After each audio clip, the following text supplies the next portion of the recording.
This is Byrum Saam about to bring you the high spot of the 1950 football season. It's the big show in our touchdown series, the Collier 61st All-America as selected by the American Football Coaches Association. To help present this great team, I've asked Harry Wismer, one of the nation's top reporters, to be with us. Well, thank you very much, Spy. It's a real privilege to be with you. Now let's get along with the official college All-America football team. We find our first All-American at one of the halfback positions, Vic Janowitz of Ohio State. This 20-year-old, 5'9", 186-pounder hailed from Elyria, Ohio. Vic, shown here with Coach Wes Fessler, is a real 60-minute player.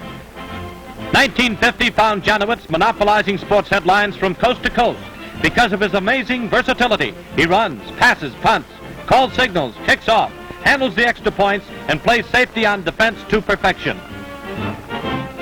Let's watch him in action. It's the Iowa game. He takes the snap from center, sights his target, and literally takes to the air. Cursillo gathers it in. Another touchdown for the Buckeyes. Now another specialty as he goes back for a punt return. Takes it on his own 40, and he's off on a Janowitz journey, threading his way 61 yards down a broken field with the power and speed of a runaway express. It's a familiar scene for Ohio State rooters. Janowitz crossing the goal line. He gave a typical performance in this game. Besides running for 2 touchdowns, he passed for 4 more and kicked 8 extra points. Incidentally, 11 of his 13 kickoffs for the Buckeyes sent the pigskin tumbling into the end zone. It's no wonder Janowitz has been described as a complete offensive platoon all by himself. Let's watch him add the extra point to this tally.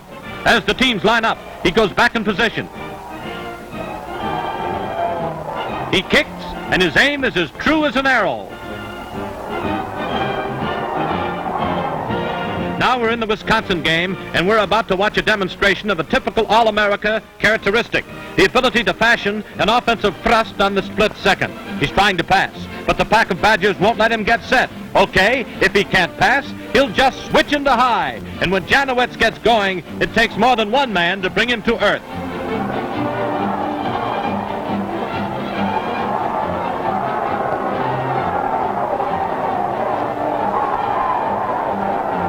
And that's our spotlight on Vic Janowitz, a speedy juggernaut who will run over them when he can't run around them.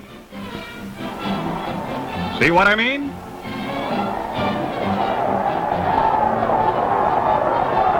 At center, another Buckeye, Bob McCullough of Ohio State. McCullough's capable hands can snap the ball to a T quarterback or send it spiraling into a single wing. He's a master of each of the multiple Ohio State formations. Coach Wes Fessler himself, a former All-American, first noticed him in an All-Star high school game. Although at the time of his discovery he only weighed 159 pounds, Fessler said, "Come to Ohio State, we'll fatten you up." They did a good job of it, too, because now Bob has 190 pounds on that 6 feet 1 inch body. The folks back in Urickville, Ohio, are mighty proud of his pigskin craftsmanship. This is McCullough's last year at the university, but it's the year that he's come into his own. At the beginning of the season, he was considered as another good Buckeye linesman. But game after game, he performed so magnificently that Wes Fessler finally described him as the finest player in Ohio State's outstanding offensive line. That's rare enthusiasm for a conservative coach like Fessler. Here's what we mean. He snaps the ball, pulls out of the line, and throws a key block on the right-hand side of your screen. Now he pulls out to throw a brush block and then run interference.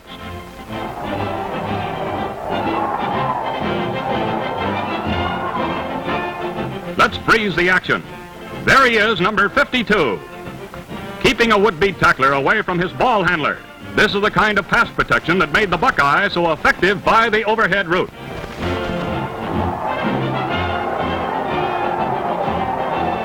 So Ohio State contributes 2 stars to the 1950 All-America, center Bob McCullough and halfback Vic Janowitz. They made a tremendous pair. Witness the Illinois game when Bob, 52 at center, pulls out, blocks 2 men as Vic goes through and over for a touchdown. Janowitz and McCullough, 2 names of men that would add luster to any university. Bye for the moment. Let's leave our All-Americans.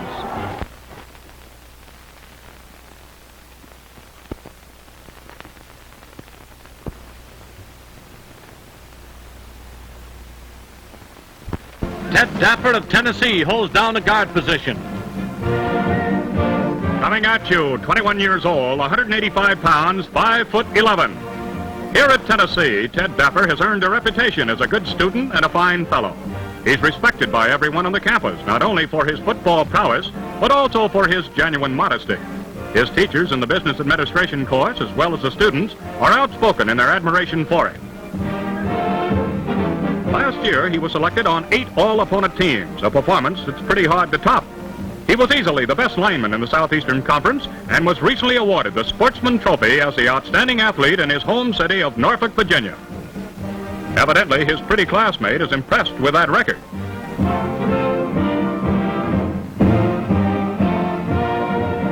He gives a good account of himself at the training table. During a campus bull session, he explains his plans for a career in transportation. Coach Bob Nayland considers Dapper the finest guard he's seen since the days of Bob Suffrage. Here's why. In practice, he shows how he goes about causing trouble to rival backfields. And in the actual game, he operates just as effectively. Watch number 67 explode into the scene.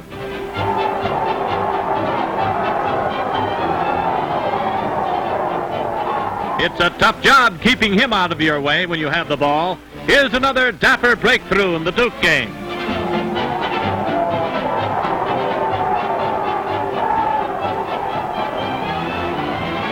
Harry, the stop action shows why they'll never describe Ted's side of the line as a soft spot.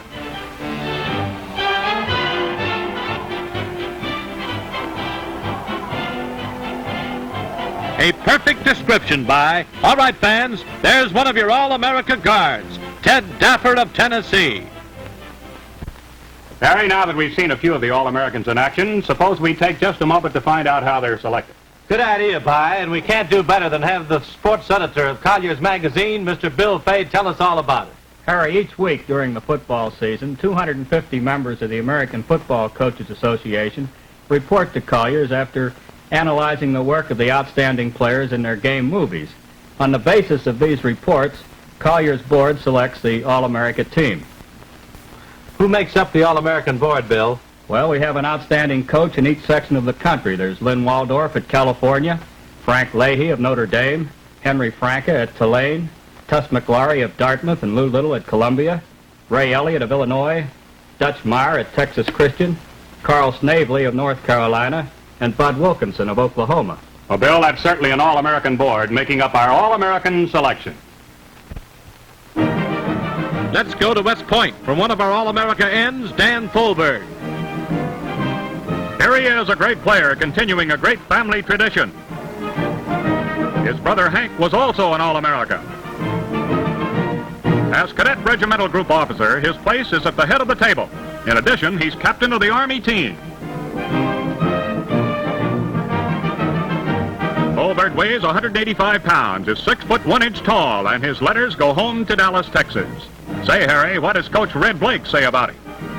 Red calls him the finest offensive end he's ever coached.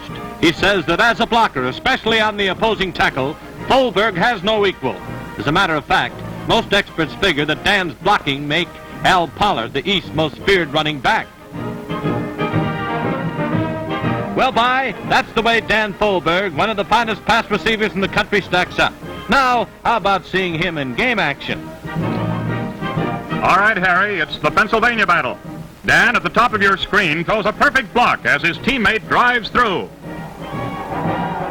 In the same game, wearing number 81, he drifts out into the clear, reaches up and pulls the ball down for a substantial gain.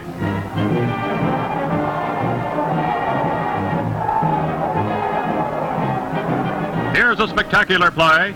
Folberg, at the top of your screen, takes out 2 players. That's the kind of blocking most coaches pray for, but seldom get.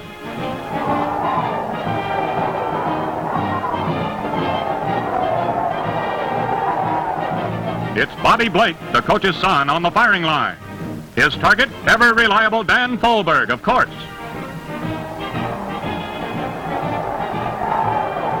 Army in punt formation. Blake sends the pigskin spiraling downfield, and racing diagonally over from his position at right end, Folberg is under the kick to make the tackle. and when he spills them, they stay spilled. In the Stanford game, played in a rain that turned the field into a sea of mud, he caught the pass that won for Army. A true All-America. Dan Folberg does best when the going is the toughest. And while we're on the subject of the best, at tackle, it's Jim Witherall of Oklahoma. Jim's done quite a bit of growing in his 20 years. Height 6'4", weight 220. That's a lot of man coming at you. At fullback, another Sooner, Leon Heath. Out Oklahoma way, they call this fellow the Mule Train. Why? Well, you'll see in a few moments that he's just about as hard to stop. Leon is 21 years old, weighs 195 pounds, and stands 1 inch over the 6-foot mark. Oklahoma, along with Ohio State, contributed 2 members to our squad.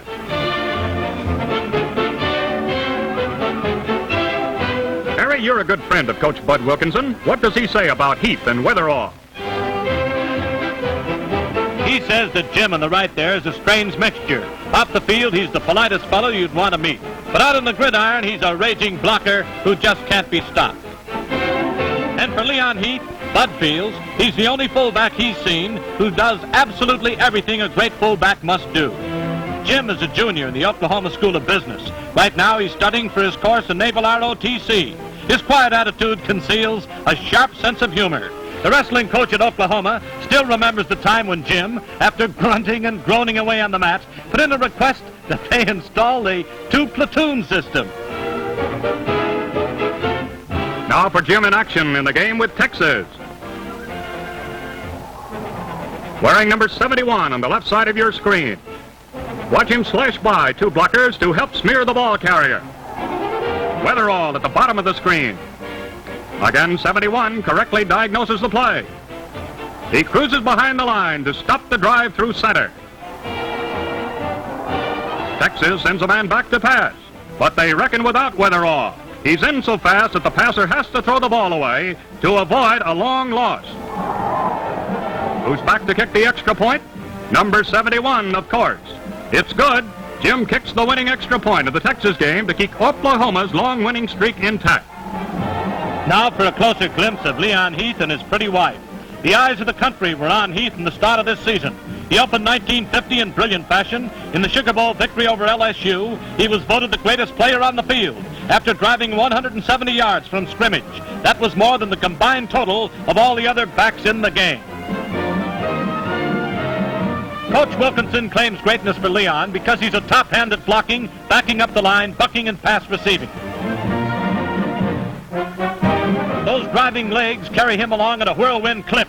In this game, a sudden spurt sends him around end for a substantial gain. Oklahoma generally explodes from the split tee, and that means the fullback must be a master blocker. Judge for yourself how well he does his job.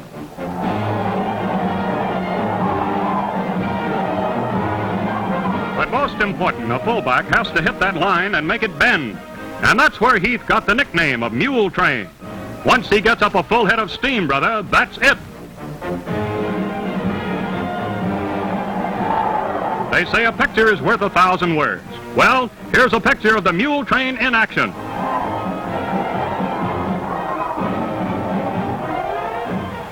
A last look at Leon Heath, our All-America fullback. And Jim Witherall, an All-American tackle. 2 great players from a great university. Our other end, Bill McCole of Stanford University. Bill, here with Stanford coach Marty Schwartz, is a rugged 60-minute player who is 6'4" and weighs 225. His home is San Diego. He's regarded as Stanford's best football player since Ernie Nevers. In that rain-drenched Army game, playing offensive left end, he throws a key block. Again at the bottom of your screen, he blocks, then slushes through the mud to latch onto a pass.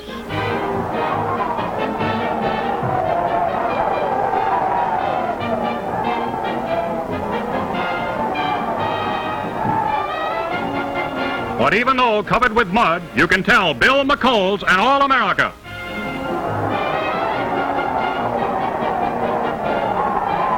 our other halfback, Kyle Rote of Southern Methodist. This six-footer is a Mustang's worthy successor to the great Doak Walker's place on our 11. And although he's a tornado on the gridiron, at home a pretty little girl who answers to the name of Mrs. Kyle Rote has him well under control. He looks rather domesticated here, doesn't he? Sure does, By, and incidentally, the Rotes were expecting when these scenes were made. Well, judging from the apron, Kyle is all set and prepared for the event.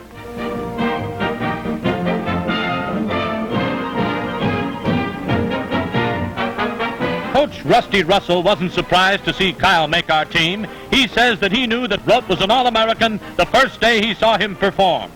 At 195 pounds, Rote has the weight and drive required for slashes through the middle. But he's also fast enough to turn the ends. A split-second thinker, he runs or passes as the situation develops. This play is proof that Rote continues in the tradition of brilliant SMU running backs.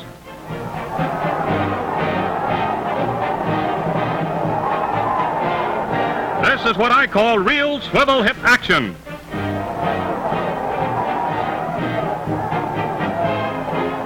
Hole number 44 again. He goes back to pass, then suddenly darts through an opening. Once clear in a broken field, he's twisting on a speed demon who is tough to bring down.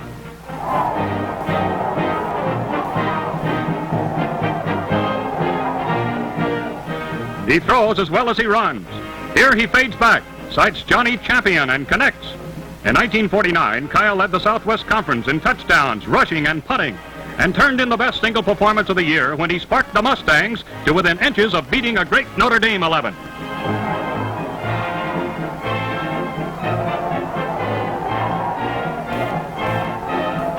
He can catch them as well as throw them. A glue-fingered receiver, he figures prominently in many of the Mustang aerial attacks.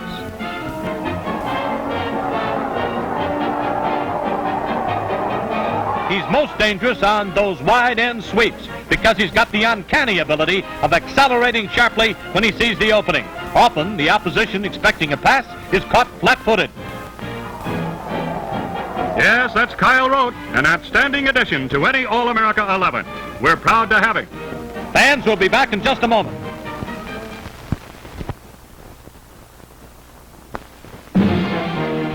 At the other tackle, Holland Donan of Princeton. He's the tallest man on our team. At 6 feet 5 inches, that king-size frame is covered with 228 pounds of muscle.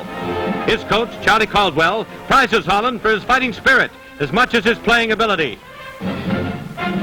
Donan is rated by Eastern coaches as Princeton's greatest lineman since the days of Stan Keck, almost 30 years ago. In the past 3 years, the opposition has run 5 out of every 7 plays away from his position. During this season, he worked out a 25,000-word history of the glass industry. That's the dean of the college with him, Francis Godolphin. All right, By. Now let's watch Donan at work. Princeton kicks off. As the ball sails through the air, Donan streaks downfield and nails the receiver almost in his tracks.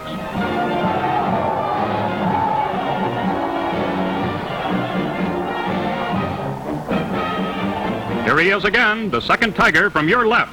The ball is passed and he moves in to effectively snuff out any idea of a successful aerial attack.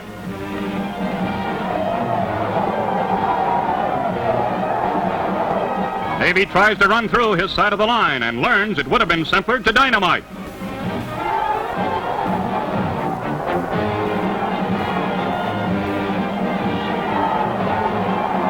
Here, Princeton's opponents launch an aerial. They complete the pass, but Donan's tackle takes most of the profit out of the play.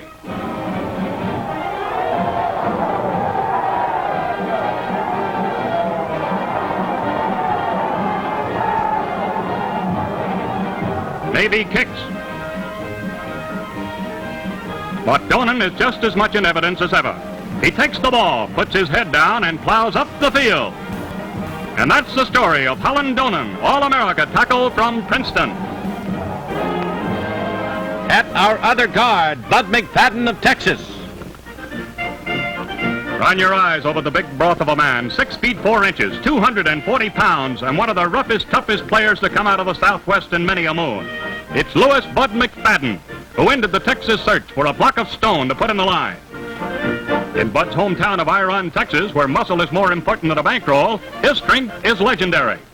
Coach Blair Cherry welcomed Bud to the university with the most appropriate gift imaginable, a 2-pound sirloin steak dinner. You know, Bud is one of the most colorful college performers to come along in years. And, of course, that endears him to the heart of all Texans. You come from Texas, Bye, isn't that right? Sure is, Harry, but he's got more than color. Look at him work. At left guard in white jersey, he pulls out of the line to block number 62.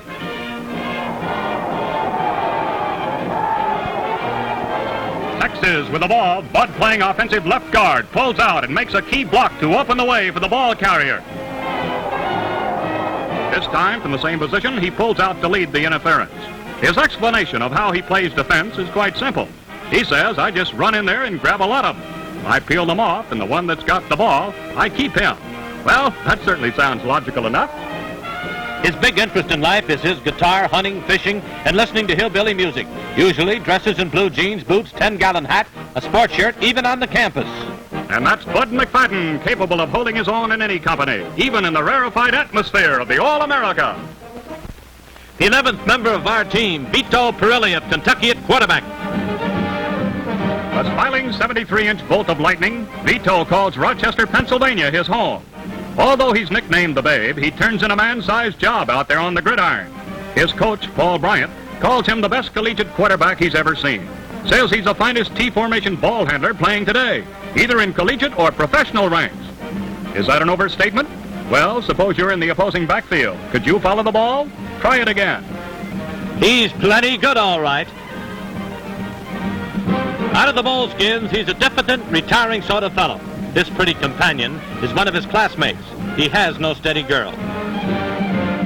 Although he's never tardy at the training table, his weight stays around the 183-pound mark. Babe is a physical education major at the university, and his postgraduate plans include a coaching career. Perilli is a triple threat performer in the truest sense. He excels as a passer, runs well, punts with a high average. One comment on his aerial ability deserves to be repeated. They said he handles the leather with the baffling skill of a transatlantic card shark and can dot a receiver's eye at 50 yards. That just about covers it, Harry. For example, take this heave in the Villanova game.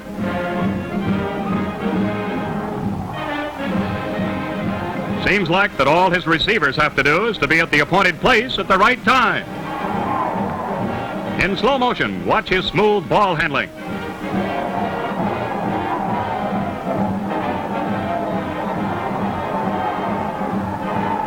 Babe functions equally well in the single wing, double wing, or T. Here from the single wing, he dodges around the backfield garden until his receivers break into the clear. And even off balance, he pitches one as accurate as an adding machine.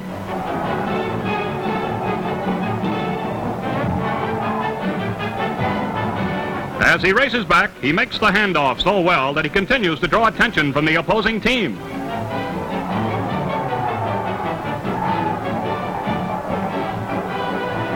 In the North Dakota game, Babe pitched 5 touchdown passes to shatter Stan Heat's record of 22. The Wildcats, sparked by Perilli, won the game 83-0.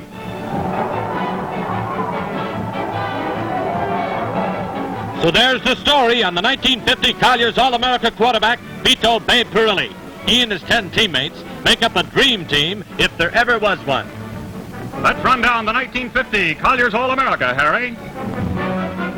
At one end, Bill McCall of Stanford. At the other end, Dan Folberg of Army. At one tackle, Holland Donen of Princeton. The other tackle, Jim Weatherall of Oklahoma. At one guard, Bud McFadden of Texas. The other guard, Ted Dafford of Tennessee. Our center, Bob McCullough of Ohio State. Quarterback, Vito Perilli of Kentucky. One of our halfbacks, Vic Janowitz of Ohio State. The other, Kyle Rote of SMU. And the fullback, Leon Heath of Oklahoma. In a world of continually shifting values, the American way of life remains constant. We need go no further than our game of football for proof. This This week, in addition to the 1950 All-America, Collier selected its representative team for the last half-century, meaning that 50 years ago, Americans were cheering just as enthusiastically for gridiron favorites. And since the essence of football is fair play and delight in a hard-fighting winner, we as a nation have not changed. When we cheer the All-Americas of today, we are recognizing that the twin drives of sportsmanship and competition retain their place in everyday American life.